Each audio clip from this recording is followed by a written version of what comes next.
Let's talk to Hertfordshire-based wealth manager and EU skeptic Jonathan Davis. Jonathan, good afternoon, sir. Hello, Rob. Are we talking about Brexit? Yes, unfortunately. Now, Jonathan, you're normally quite pessimistic when it comes to these sort of matters. Are you as pessimistic as the Bank of England seems to be? No, not the slightest. I don't even know why we're listening to what they have to say. They were wrong in the run-up to the referendum about every single forecast they made. They then cut the interest rate last October for absolutely no reason whatsoever.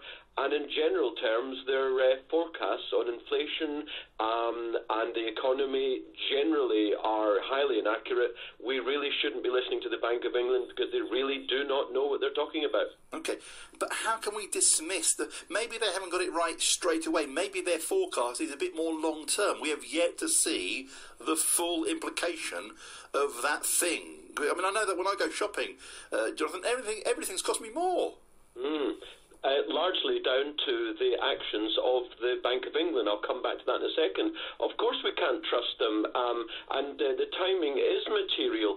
They said, never mind all the other organisations and elite and highly qualified this and that, the Bank of England's what you're talking about. They said that if we vote to leave the EU on the 23rd of June 2016, the UK economy will tank, and it has done the opposite.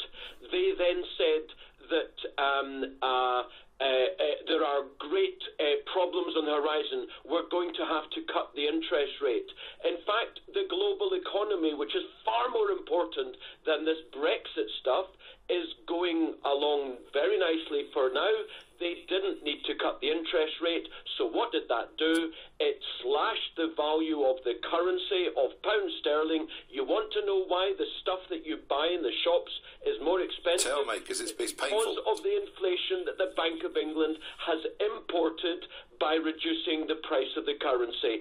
And no, when you hear that the pound fell because of Brexit, no, the pound's been falling for 10 years at least, and what happened around June was merely the markets sorting itself out. The pound did not fall because of Brexit. Okay.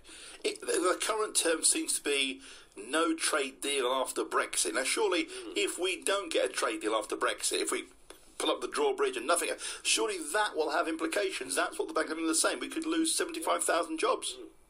Well, there's 2 points there.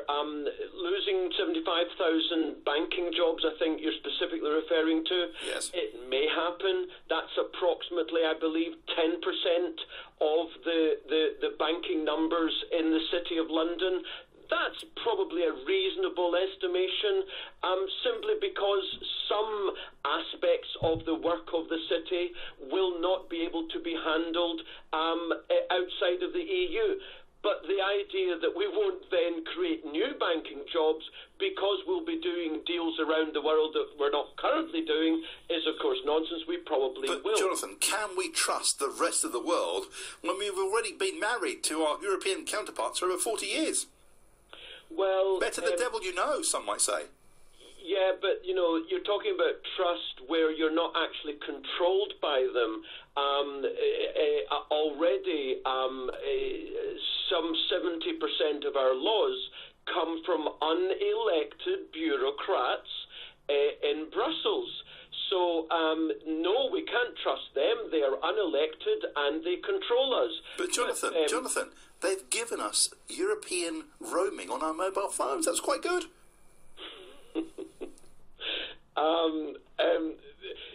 Well, I'll give you £100.